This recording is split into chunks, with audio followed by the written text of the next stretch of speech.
بڵێن نەهاتەکان و قەوارەکانی کۆمەڵگای مەدەنی ئەوەندە باسوبات و جێگیرن کە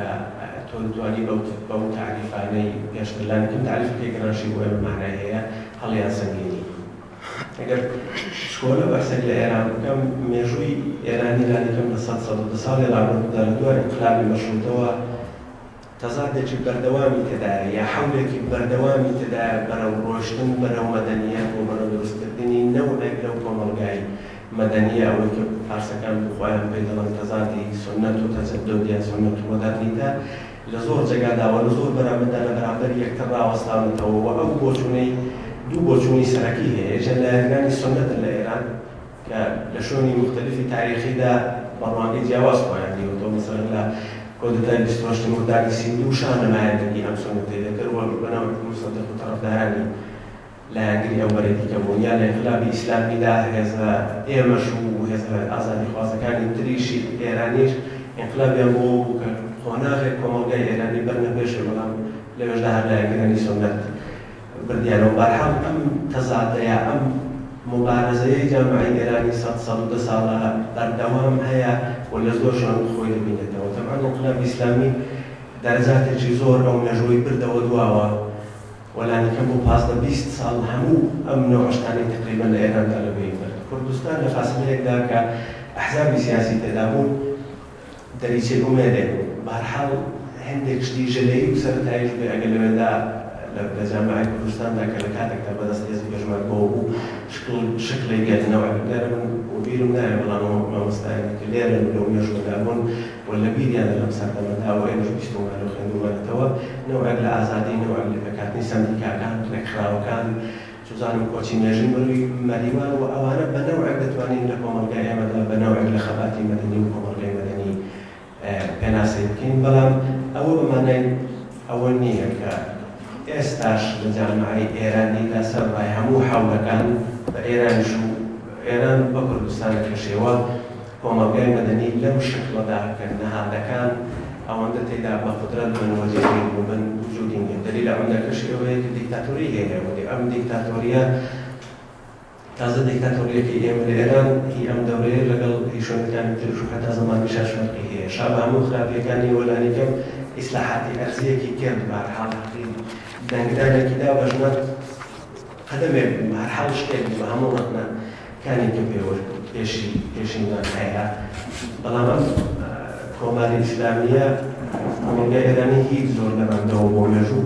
نەوەکەشی لەگەڵ دیکتاتۆرەکانی تر فەرق دەکا. دیکتاتۆریەکی ئاینی ئیدئۆلۆژیکی تۆتالیتار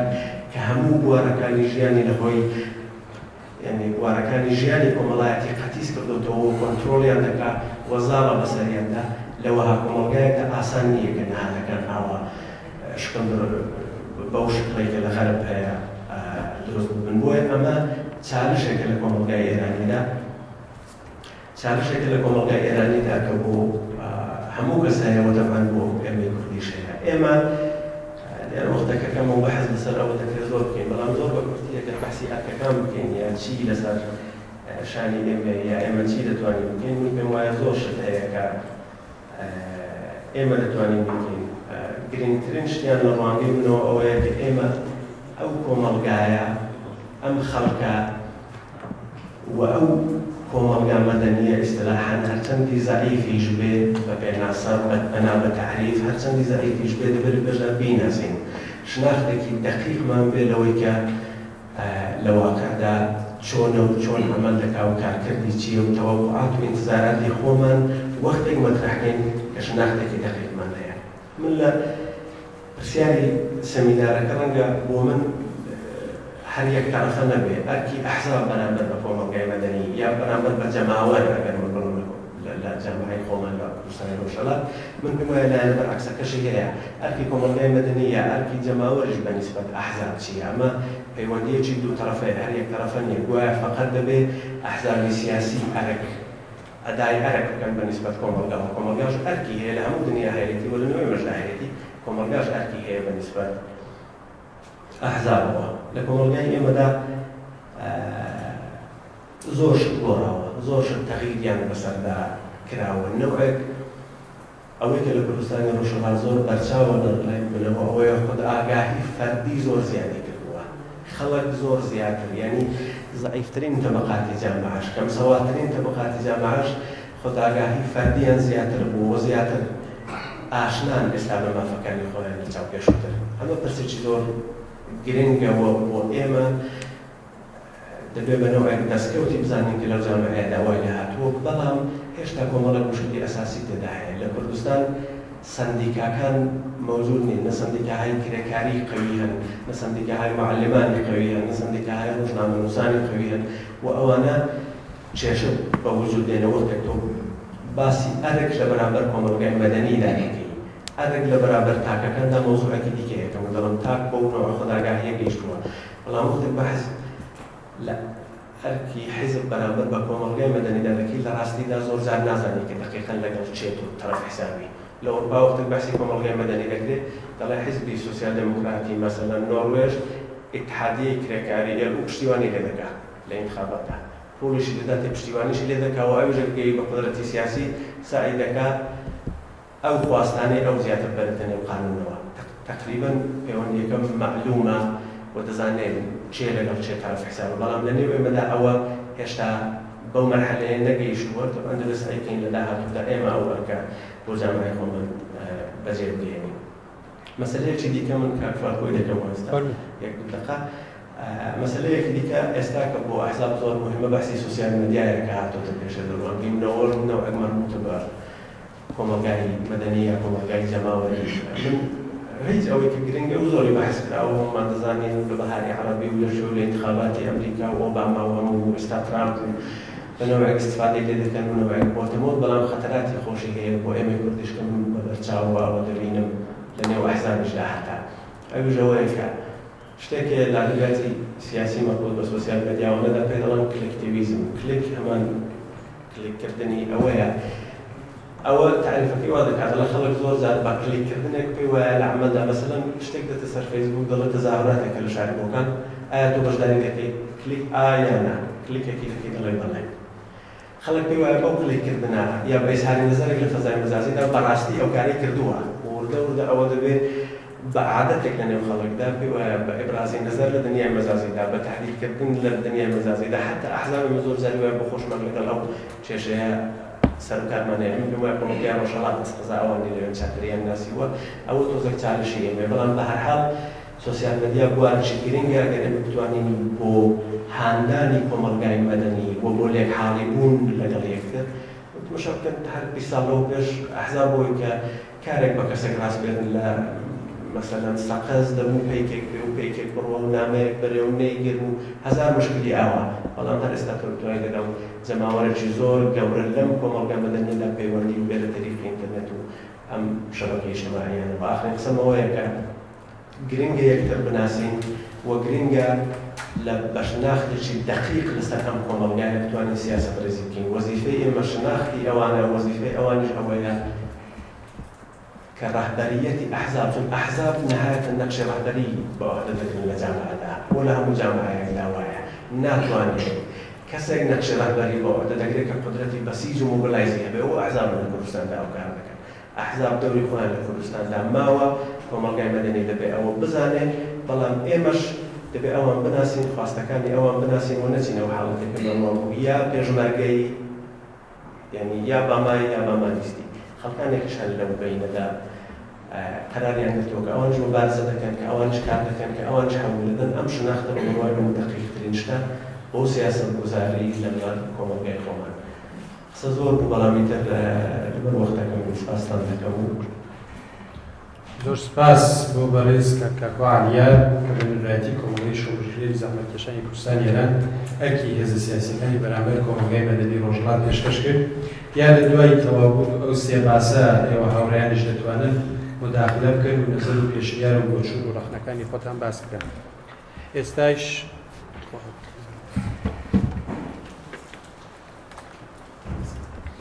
هاوڕێی بەڕێزمان کاک سۆران نووری بە نوێنەرایەتی حیزبی دموکراتی کوردستان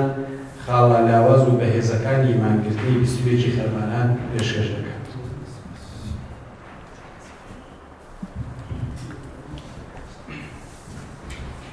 هاوڕێیان کاتتان باش سپاس بۆ هاوڕێیان هاوڕێی حکوومەتی کوردستان ئێران بۆ پێکهێنانی ئەم سمینارە ئەو خاڵە کە ئێمە هەمانجاریان پێشنهادکراوە خاڵە لاواز و بەهێزەکانە من هەرچی هاوڕێم کردم هیچ خاڵێکی لاوازم لەو مانگرتنە جەماوەری گشتی خەڵکی ڕۆژهەڵاتی کوردستان نەدی کە ڕاستی ئەمڕۆ لێ باسکەین ئەگەر لاوازیی شەبێ یا مشکلێکی شەبێ پێم وابێ خودی حیزبەکانی ڕۆژهەڵاتی کوردستان نەخەڵکی ڕۆژهەڵاتی کوردستان کە لە ڕۆژی 21 خەرمانە بە ئەرکی نیشتیمانی خۆیان بەسە. حسابی سیاسی لە ڕۆژهەڵاتی کوردستان چەندین جار لەلایەن خەڵکەوە بەڕێوە چووە. پێم هیوادارم کە لەمە بەریوە حیزبەکانی ڕۆژهەڵاتی کوردستان زۆر هۆشیارانە و ئاگاهانە لەو حسابە سیاسیانە کە لە کوردستانی ئێران بەڕێوەی خۆیان بە ساحە دەرکەن. ئەمن بۆی کە وەختەکەی زۆر نەکرد یاداشتم کردو زۆر بە کورتی دەچمە سەر باسەکە. چەند خاڵ لەو مەسەلەی مانگرتنی گشتی 21 خەرمانان هەیە، چەند پەیامی تێدا بوو، چەند جیاوازی تێدا بوو بەنسبەت باقی اعتصاب و مانگرتنەکان کە لە چەند ساڵی ڕابردوو لە ڕۆژهەڵاتی کوردستان بەڕێوەچوو چەند شتی جیاوازی تێدا بوو. ئەمە بە کوردی شارە هەم بە پەیامەکان دەکەن کە چەند پەیامی تێدا بوو ئەمە چەند جیاوازی. هاوڕێم بەڕێز، دوابەدوای موشەکبارانی بنکەی دەفتەری سیاسی حزبی دموکراتی کوردستان و قەڵای دموکرات و فێرگەی سیاسی نظامی حزبی دموکراتی کوردستانی ئێران کە بوو بەهۆی شەهیدبوونی 6 ئەندامی سەرکردایەتی حزبی دموکراتی کوردستان و 10 کادر و پێشمەرگەی هەردوو لای دموکرات و برینداربوونی 50 کەس لە تێکۆشارانی دموکرات و لە سێدارەدانی 3 تێکۆشەری کورد لە زیندانەکانی ڕژیمی کۆماری ئیسلامی شەهیدان ڕامین حوسێن پەناهی عوسمان و زانیار میرادی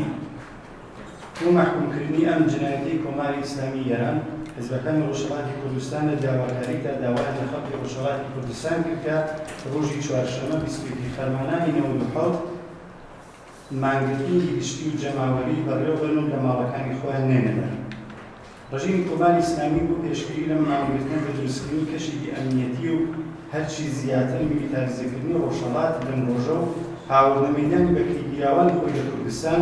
هەوڵیدا شکست بەم مانگرتنە جەماوەریە خەڵکی کوردستان دێت. بەڵام بەخۆشیەوە خەڵکی هەمیشە هۆشیاری کوردستان یەکگرتووانە بە بەڕێوەبردنی مانگرتنی جەماوەری و سەرانسەری سەرکەوتنی دیکەیان لە بەرابەر ڕژیمی ئێراندا لە مێژووی پڕبەسەروەری خۆیان تۆمار کرد. دەتوانین بڵین بۆ جارێکی دیکە خەڵکی مافوازی کوردستان بە یەکگرتووی و لە مەیدانلەبوونی خۆیان شکستیان بە دوورگانەکانی ڕژیم لە کوردستانیان. خەڵک بەم خۆشانە گەورەیان نیشانیاندا چیتر لە بەرامبەر جنایەتەکانی کۆماری ئیسلامیدا بێدەنگ نابن. ئەم مانگرتنە چەند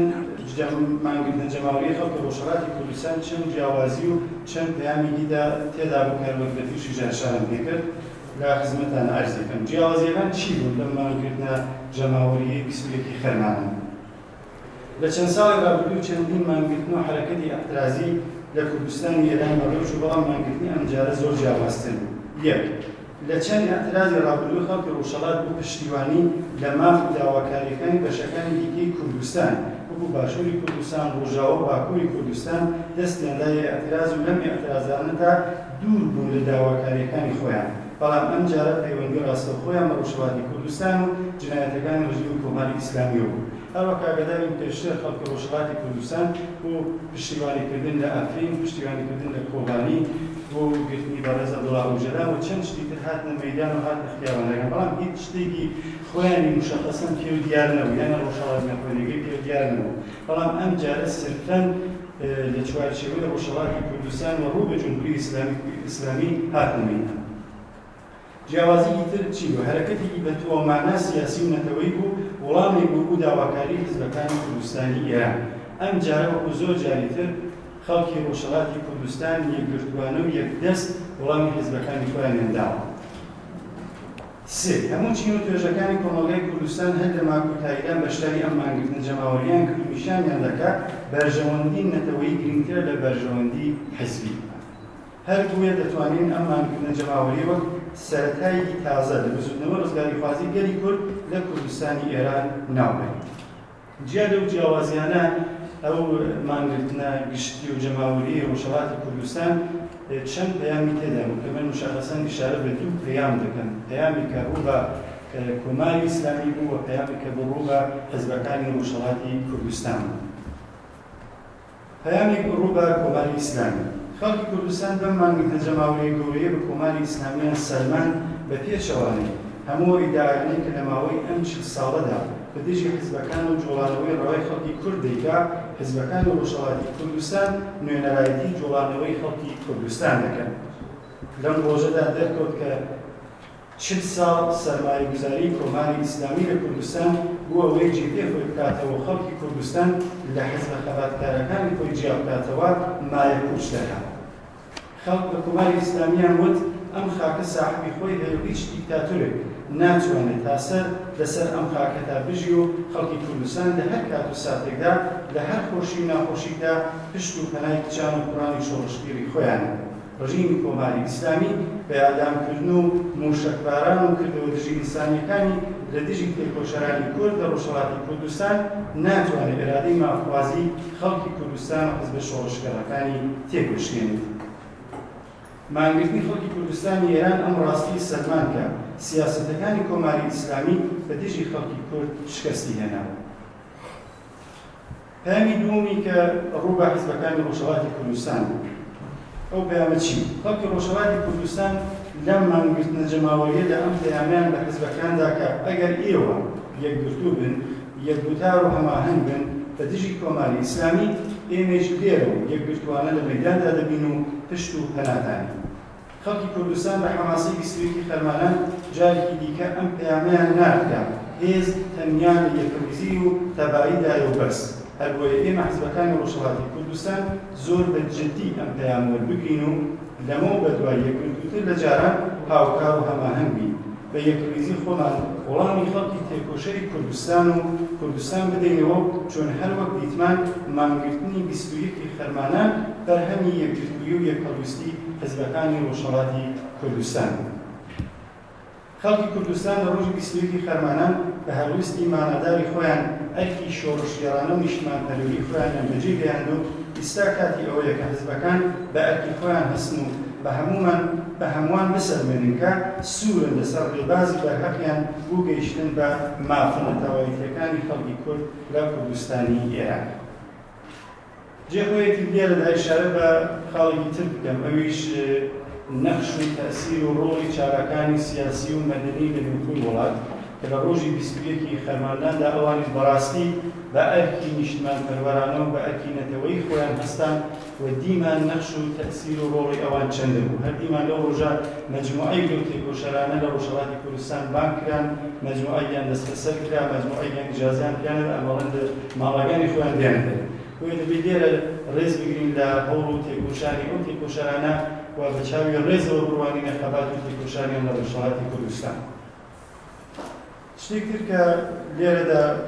بە کورتی ئیشارە پێکەم و تەواویکەم ئەویش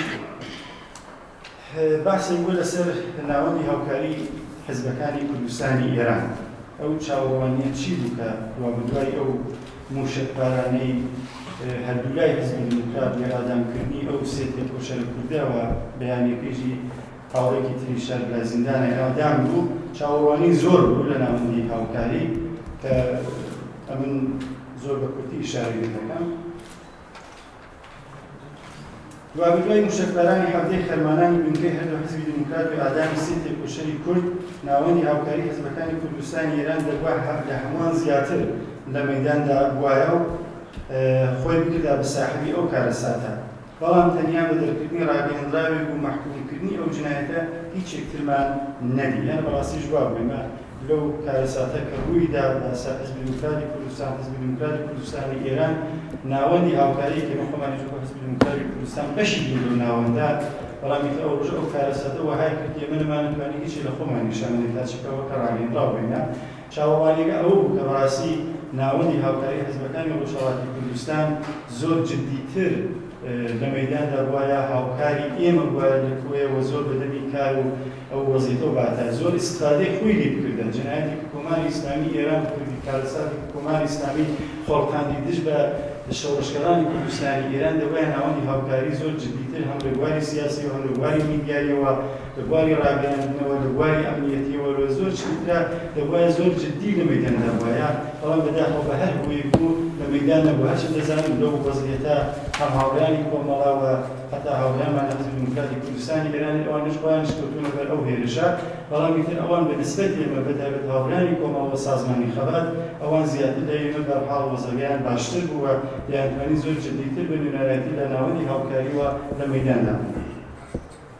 وێ هیوادار بکەن لەمە بەدووە هەرچەند ئێمە تا کۆماری ئیسلامی دژمنمان بووە و دەست بۆ خەبات و تێکۆشانە بین چاوەڕوانی هەموو جەنایەتێک دەبێت لە کۆماری ئیسلامی بکەین چاوەڕوانی هەموو پلان و پیرانی گزتی ئینسانی و دژی ئینسانی لە کۆماری ئیسلامی بکەینە بەڵام هیوادارم کە تووشی کارەساتی ئاوە گەورەتر نەبین بەڵام قەرار هەر کارەساتەکەن ئێمە دەبێت بە هەموو توانامانەوە لەمە بێتوە ناوەندی هاوکاری بتوانێت لە هەموو شتێک دژ بە کۆماری ئیسلامی زۆر بەجددی لە بواری میدیای لە بواری سیاسی و لە بواری دیپلۆماتی ئیستیفادەی خۆی بکاتەوە زۆر باش بۆ نوێنەرێکی باشی کوردستانی ئێران دەرکەوێت ئێمە دەبێت هەوڵ بدەینەکە ناوەندی هاوکاری حزبەکانی کوردستانی ئێران بوونە ئەتەسێکی مشخص لە داهاتووی ئێرانەوە هەوڵی بدەین هەرو ئامانجێک ئێمە هەمانە دروستکردنی بەرێکی کوردستانی لە حزبەکانی کوردستانی ئێران هیوادارم بە یەکریزی و بەکاری زیاتر بتوانین بەڕاستی ئەو ئاواتێش بەدیبێنین ناوەندی هاوکاری بووەتە جێگی وا و ئومیدی خەڵکی ڕۆژهەڵاتی کوردستان لەماوەیە بەرحاڵ چەندین حزبی ڕۆژهەڵاتی لە دەوری کۆبنەوە لە داهاتووی ژەریشەڵات چەندین حزبی تریش پەیوەست بۆ ناوەندا بن و هیواگان زۆرتر بوونەتەوە بۆ ئێمە دەبێت کارێکی ناکە زیاتر دەرکەوێت لە کۆتاییدا من زۆر بە کورتی نووسم کە وەختی سمینارەکەیش نەگرم لە کۆتاییدا سپاسی جێگە خۆی تجارێکی دیکە سپاسی خەڵکی ڕۆژهەڵاتی کوردستان بکەین بۆ حەماسەیە کە لە 21 خەرماناندا خۆڵقاندیان ئەو حەماسەیە کە زۆر بەجددی دەتوانین ناوی ڕەفراندۆمێکی لەسەردا بنین ڕەفراندۆمێک کە خەڵکی ڕۆژهەڵاتی کوردستان هەر لە ماکۆ هەتاکو ئیران وڵامی نەیان لە کۆماری ئیسلامی و وڵامی بەڵێیان بە حزبەکانی خۆیاندا و نیشانیاندا ئەگەر ئێمە یەکریزوین ئەگەر ئێمە تەبابین ئەوانی یەکریز و تەبا لە مەیداندان هیوادارم کە خەڵکی ڕۆژهەڵات هەروە لە مەیداندا بە حتمەنیشان هیوادارم حزبەکانی ڕۆژهەڵاتی کوردستان بە یەکریزی و تەبایی زیاتر لەگەڵ یەکدار لە مەیداندا بین سەرکەوتن بۆ ئێوە و سەرکەوتن بۆ خەڵکی ڕۆژهەڵات دەستان خۆش و سپاس زۆر سپاس بۆ بەڕێز کاکسۆرانی نووری بە نوێنەرایەتی حیزبی دموکراتی کوردستان خاڵە لاواز و بەهێزەکانی ئەو مانگرتنەی باس کرد دیارە زۆرتر خاڵە بەهێزەکانی باس کرد جێگای خۆی بوو سپاس باشی سێمی سمینارەکە هەوڕێی بەڕێز کاک محەممەدی حەکیمیە کە بە نوێنەرایەتی کۆمەڵی زەحمەتکێشانی کوردستان دەوری ڕاگەیاندن و میدیا لەسەر ئەو مانگرتنە باسەکە کە نێرداراوەکانی کە باسەکەی خۆی پێشکەش کرد.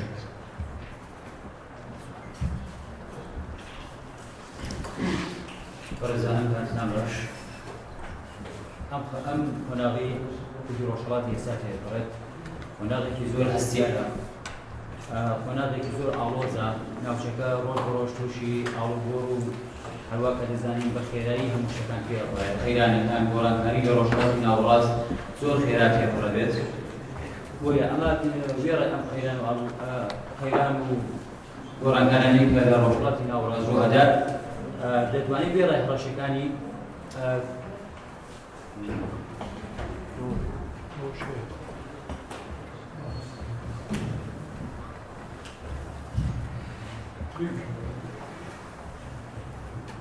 دەتوانێت بێ ڕێکخراوەکانی دەرفەتی نوێ بۆ خەباتی ڕۆژهەڵاتی کوردستان پڕکەنێت لەم ناوەدا ڕاگەیاندن زمان دەتوانێت لە پێشەوەچوونی خەباتی مەدەنی و هەروە حزبەکانی ڕۆژهەڵاتی کوردستان ڕۆڵێکی بەرچاوی هەبێت. باشترین پێناسە بۆ ڕاگەیاندن بریتیە لە گواستنەوەی واقع کارکردن بە ڕاگەیاندن پرۆسەیەکی زانستی و علمیە کە تێیدا کار دەکرێت بۆ گەیشتن بە مەبەست. بۆ نمونە لە شۆڕشی بەهاری عەرەبیدا کاتێک کە دەست پێ دەکات ئێمە بینین لە ڕۆژهەڵاتی ناوەڕاست بەهاری عەرەبی بە ئەو پەیامانەی کە لە تویتر و فەیسبوک و تەلەگرام و ئینستاگرام بڵاوش بۆ دەست پێ دەکات. دەبینین لە کاتێکی زۆر کەماتەوای وڵاتانی عەرەبی تووشی ئاخێز و ڕاپەڕینی جەماوەری ئەبێت. ئەم ڕاپەڕینە کە دەبێتە بۆ دەستمایەی شۆڕشێکی گەورە لە ڕۆژهەڵاتی ناوەڕاست و هەروەها نەمانی کۆمەڵێک لە دیکتاتۆرەکان لەم ناوچەیە. بەڵام دەبینین دوای ئەوەی کە لە سووریا شێوەکە بە دەستێوەردانی وڵاتانی دەرەکی لە شوێنێکە ڕادەوەستێوە لە بەڵام لە نوتبەیە خەفا بێت. بۆیە بەکارهێنانی ڕاگەیاندن بە تایبەتی ئەو تۆڕەکەوانی کە باسمان کرد تۆڕە وڵاتەکان هەرکێکی گرنگ و شتێکی زۆر مهمە کە بەداخەوە تا ئێستا لە شۆڕشی ڕۆژهەڵاتی کوردستان زۆر نامۆ بووە بۆ ینی شتێکی تازەیە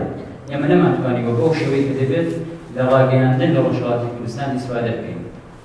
ئەوەی کە ئێمە تا ئێستاکانی ئێستاڵمان وەرگرتووە ئەم سری ئاخرە بووە کە توانرا ماوەری ڕۆژهەڵاتی کوردستان یەک دەنگ و هاودەنگی بێتە پای مانگرتێکی گشتی و بتوانین کارێکی هەمەگیر بکرێت. ڕۆژانی هەفتە و 21 خەرمانەیان ئەم ساڵ بەهۆی کارەسات ئەو ڕووداوانەی دو ڕۆژەدا ڕوویدا لە مێژووی خەپاتی هەخوازانەی خەڵکی کورد لە ڕۆژهەڵاتی کوردستان وەک ڕۆژێکی مێژووی کۆمارەکرێت. ئەوەی کە سێ تێکۆشەی کورد سێ پێشبەرگەی کورد لە یا سێ خەباتکاری مەدەنی لە ڕۆژهەڵاتی کوردستان یاندەوەی ڕۆژە ئەدام بکەن ئەوە زۆری بێناچی هێرشێکە دەسەر حزب دموکراتی کوردستان ئێران و کوردستان لە یەک سەعاتە بە موشک باران دەکرێت ئەمە دەتوانێت تراژدیایەک بێ بۆ ئێمە هەروەها دەتوانێت پەیامی تازەی پێ بۆ حیزبەکانی ڕۆژهەڵاتی کوردستان بەڵام ئەوەی کە لە ڕاگەیاندنەکان ئێمە لێبینی دوای ئەو کارەساتی من نەمانتوانیوە دەنگێکی گەورەتر دەنگێکی ڕەساتری خۆمان بگەینی بە خۆی جیهان ئێوە سەیر بکەن لە هیچ کوێمە نەمانتوانیوە لە جیهانە کە چاو دەکەن لە ڕاوەکو ڕاگەیاندن نەمانتوانیوە تیترێکی تازەتر بدەین بە ڕاگەیاندنەکان جێگە لەوەی کە وەک خەبەرێکی کورد ئەم شتە باس کراوە ئێمە ڕۆژانە کەسمان یاردان بکرێت لە ڕۆژهەڵاتی کوردستان ڕۆژانە ترۆر ئەکرێت ڕۆژانە خەڵکی کۆڵبەرمان ئەکوژێت بەڵام فقط لە ئاستی خەبەری کورد کردەوەی تەنها لە سایتەکانی خۆمان یا لەناو حیزبەکانی خۆمان یا لە فەیسبوک و تویتەکانی خۆمان ئابینێت نەمانتوانیوە دەنگدانەیەکی جیهانی پێ بدرێت 21 مانگیش کە کارنامەی خەڵکی کوردستان بەرامبەر بە تاوانەکانی ڕژیم لە هاوپشتی و یەکگرتوویەکی بێوەنەدا خۆی نیشاندا و مانگرتنە سەراسەریەکەی کوردستان بوو وەرەی زیاتری بە چالەکانی سیاسی بەخشی و کۆماری ئیسلامیش جارێکی دیکە پەیامی بێهێزی خەڵکی کوردستانی وەرگرت کە تا سەر ئێستانتیژایەتی ئەو ڕژیمە دەکات و خوازیاری نەمانی کۆماری ئیسلامیە لە ماوەی ڕابردوودا لەسەر مانگرتنەکەی خەڵکی ڕۆژهەڵاتی کوردستان قسە زۆر کراوە سمیناری ئەم ڕۆژە لەم پێناوەدایە بۆ هەڵسەنگاندنی ئەو مانگرتنەوە هۆکار و بەرەنجامەکانی ساز کراوە ئەوەی من مەبەستمە لەم باستا پێشکەشەکەم دەور و نەخشی میدیا و ڕاگەیاندنەکانە بە تایبەتی تۆڕە کۆمەڵایەتیەکان لەسەر ئەم مانگرتنە کە دەکرێت بە دوو کۆناغدا بەشی بکەین کۆناغی یەکەم کاریگەری میدیا و تۆڕە کۆمەڵایەتیەکان لەسەر ئامادەکاری بۆ مانگرتنی ڕۆژی 21 خەرمانان و کۆناغی دووهەمیش ڕۆڵ و کاریگەری کە پاش مانگرتنەکەیە میدیا یان ڕۆژنامەگەری یەکێکە لە دەستکەوتەکانی مۆدێرنیزمی ڕۆژئاوا کە بە جۆرێک لە دروستبوونی شێوازێکی گەیاندنی زانیاری بۆ هاوڵاتیان بوو میدیا بەهۆی ئەو بێجگە لە گواستنەوەی زیانیاری دەتوانێت ببێتە تریبۆنێکی بۆ ڕاوپۆچوونی جیاواز ڕەنگە هەر ئەمەش بێت کە میدیا وەک دەسەڵاتی چوارەم ناوێت بێت لەگەڵ هاتی تۆڕە کۆمەڵایەتیەکان کە دەکرێت وەک شۆڕشێکی گەورەی تەکنۆلۆژی و زانیاری ناوی لێ بدەین ژیانی تاک و کۆمەڵایەتی بەرەو ئاراستەیەکی دیکەی برد و کاریگەریەکی ڕۆژانە لەسەر خواست و ویستی هەموو تاکێکدانە بە وتەی زۆرێک بەشارەزایان تۆڕە کۆمەڵایەتیەکان ئەمڕۆ بوونەتە ئامرازێک کە کاریگەری بەهێزیان لەسەر سیاسەتی جیهانیدا هەیە و هەر بۆیە تۆڕە کۆمەڵایەتیەکان بە هۆکاری سەرهەڵدانی دیاتەی بۆ بەهاری عەرەبی ناوزەر دەکرێت پاش بوداوەکەی هەفتەی خەرمانان ناوەندی هاوکاری حیزبەکانی کوردستان ئێران بریار دادژ بە تاوانەکانی ڕژیم بانگەوازی خەڵکی کوردستان کە تا پێکەوە مانگرتنێکی سەراسەری ئەنجام بدەن هەر بۆیە ڕۆژی 19 خەرمانان بۆ ئەنجامدانی ئەم مانگرتنە دیاری کرا دواتر بە دوای پەیوەندی لەگەڵ چەند لایەنێکی سیاسی دیکە بریاردا بۆ هاوڵاهەنگی باشترین گەمان حیزبەکانی کوردستان ئێران بۆ ئەوەی ئامادەکاری باشتری بۆ بکرێت مانگرتنەکە بکرێت ڕۆژی 21 مانگ لە دوای بڵاوکردنەوەی ئەم مانگەوازە شەپۆلێکی بەرینی تەبلیغات لەلایەن ئەندامان و لایەنەکانی حیزبەکانی ڕۆژهەڵاتی کوردستان و خەڵکانی ئازادیخواز لە ناوە و دەرەوەی کوردستان لە تۆڕە کۆمەڵایەتیەکان دەستی پێکرد کەناڵی تەلێگرامی هەبوو کە هەر بە بۆنەی ئەو مانگرتنەوە دروست کرابوون لە ماوەی کەمتر لە 36 کاتژمێر ژمارەی ئەندامانی گەیشتن 9000 کەس خەڵکی کوردستان بە گەرمی پێشوازیان لەو مانگەوازە کردبوون ڕۆژی مانگرتنەکەی سەرەڕای ئەوەی کە پێشبینی نەدەکرا خەڵک بەو ڕێژە زۆرە مانگرتن بکەن بەڵام خەڵکی ڕۆژهەڵاتی کوردستان بە هەموو چینەکانیەوە نیشانی هەموو جیهانیدا کە خەڵکێکی هۆشیار و ئاگاه و خاوەندارێتی حیزب و لایەنە سیاسیەکانی خۆی دەکات و بەدەم بانگەوازەکانی دەچێت. ئەو ڕۆژ و ڕۆژ و مشتومڕی لەسەر سایت کۆمەڵایەتیەکان پێش ڕۆژی مانگرتن هەبوو، لە دوای مانگرتنیش هەر بەردەوام بوو، بەڵام بە جۆرێکی تر. یەکەمین کاتژمێری ئێوارەی ڕۆژی مانگرتن هەموو کەس دڵخۆش و سەربەست لە یەکگوتوویەکی خەڵکی کوردستان پەیامی پیرۆزباییان بۆ یەکتر دەنات. ناوەندی هاوکاری حیزبەکانی کوردستانی ئێران تا ئێوارەی 21 خەرمانان دوو ڕاگەیاندنی بۆ دەستخۆشی پیرۆزبایی لە خەڵکی کوردستان بڵاو کردەوە. خەڵکی کوردستان لە پاش مانگرتنەکە تۆپەکەی خستە مەیدانی حیزبەکان تا بە یەکگوتووی زیاتر و هاوئاهەنگی زیاتر نێوانیان دڵی خەڵک خۆش بکەن و پەیامێکی قورس و قایمی بە کۆماری ئیسلامی بدەن کە بە ئێستشەوە بێت ئەم بابەتە گرنگە هێشتا لە ئەستۆی حیزبەکانی ڕۆژهەڵاتی کوردستاندایە و ماوەتەوە. بڵاوبوونەوەی بانگەوازی مانگرتن لە ڕۆژی 21 خەرمانان لە میدیاکان و بەتایبەت تۆڕە کۆمەڵایەتیەکان گرنگی کاریگەری و ئەرکی میدیا زیاتر ئاشکرا کردبوو. هەر بۆیە ئەرکی ناوەندی هاوکاریە کام ئامرازە بەهێزە زیاتر و بە شێوەی حرفەیتر بەکاربێنێت بۆ هاندانی جەماوەری خەڵکی کوردستان دژ بە سیاسەکانی ڕژیمی کۆماری ئیسلامی ئێران. من وەکو کۆتایی دواوتە دەبێت یەک لایەنی دیگەی ئەم مانگرتنەکە دوای مانگرتنەکە پرۆسەکردنی تەواو بووم باسی بکەم کە بەڕاستی وەکو ڕخنەیەکیش وایە لە کۆمەڵێک لە لایەنگران و ئەندام و کاردانی حیزبەکان کە کەوتنە شەڕێکی نەخوازراوە لەناو فەیسبوک و تۆڕە کۆمەڵایەتیەکان کە نەدەبووە ئەوە بکرایێت. بەنظری من دەبێت ئەو ئەندام و کاردان زۆر وشیار و ئاگاتر بکرێنەوە لەوەی کە لە کاتێکی وایە کە هەموو خەڵکی ڕۆژهەڵاتی کوردستان هاتوونە مەیدان کە خەباتێکی تازە دەستی پێکردووە لە ڕۆژهەڵاتی کوردستان، هەرچەند خەبات زۆر تازەش نییە خەباتی مەتەنی لە ڕۆژهەڵاتی کوردستان، ئێمە پێشتر بوومانە چەندین مانگرتنمان بۆ بەڵام بە ئاسەدا گەورە نەبووە بۆ یەکەم جارێک مەسەن کرماشان و ئیلام و ورمێ و ئەو شارانێکی کە دێنە پای احتساب و مانگرتن لە ڕۆژهەڵاتی کوردستان نەدەبووە ئەو بچواتە ئەو شەڕە نەخوازراوە و بەداخەوە ئێمە زۆر دیمان مەسەن چەندان بە ئەوتەنێک بۆ حیزبەکان وەکو ئەندام وەکو کارێک وەکو پێشمەرگەوەمەنە لەناو یەکە کۆمەڵێک شەڕە قسە و شەڕەبازێکی زۆر ناشرین لە فەیسبوک و تویتر و ئینستاگرام و شەو بڵاوکراوە کە هیوادارم لەوە بدووەوە زانیاری زیاتر بنێت بۆ کەسانی خۆیان بە ئەو شتە پێشنێت. دەستان خۆش بێت. زۆر سپاس. زۆر سپاس بۆ کاک محەممەد حەکیمی کە ڕۆڵی ڕاگەیاندنی لەسەر مانگرتنی 21 خەرمانان باس کرد. ئێستاش ئێمە دەرگای گفتوگۆ و توێژ و ڕەخنە و پێشنیار دەکەینەوە هەر هاوڕێیەک لەو پەیوەندیەدا باسێکی هەیە یان لەسەر قسەی ئەو هاوڕێیانە قسەیەکی هەیە پێیوا بێت دەتوانێت باسەکەی دەوڵەمەند بکە یا نەزەری ڕەخنەیەک حتا بە پێچەوانەی ئەو پێشکەشکارە بۆ چوونی هەیە دەتوانین ئێمە ناوەکان یادداشت دەکەین و بەپێی کاتێک کە بەردەستمانایە دوای تەقسیم دەکەین و هەر هاوڕێیەک دەتوانێت زۆر بە ئازادانە هەر بۆ چوون و تێبینێکی هەیە باسی بکەن. ئێستا گەر بە تایبەتی ئەو هاوڕێیانی کە عومەر جەنابەت والله مداخلة مني والله بخير متصور شو بيو بس ما تبي كنا نسمع ما صار ما تنبوني لو هذا هذا كان جالس بس مش كان خويا مش شو ناس ما يبغى بخليه أنا ولا كم وجاي بتيجي يروح كبر وبرنا ودي وخنا كشف هو أرسلنا لنا كأهمية اللي جاهنا أبو كسية كمي في أجل كان كبجدار لما وضع كبجداري ويرى رأسك كما بيقول كقطار إذا بجداري من كبجدار كسية كان كبجدار هو لقي بحث كان أو كبجدار أو بحثنا قالت له بخودي جكاني ناوان ولقيت أبي سبع سكانات هو وورثني جديدة بسم على نقلين يعني هذا الداعمين كما كان يروي تما الإسلام على لو كان بدي مجداري وجلس مجانا بدي جلس أحزابي كراز وورثني وجناري الشم هي من بداية كذا جناري فلان بسم على كاتب تسواني كاريجريان هذه كبحث كان يقوم كذا وهذا قال كوفي بروكين هذا مصدقي كارفلي جاب يحضر بزين خالدين وأول كوفي بروكين يعمل ذاك البعض فاستشنديس من الجيرو الراس برو شو يعني ما كوك كتب شيء كما ده يقولون دين والله مصدقي ناس اللي هو بحث كان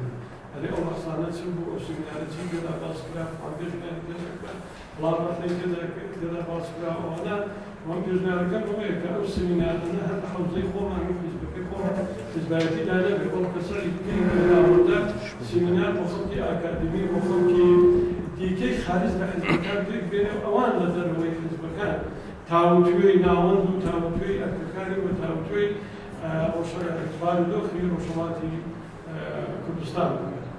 ئاخری شتم کە دەبێت باسی بکەم لەوەیە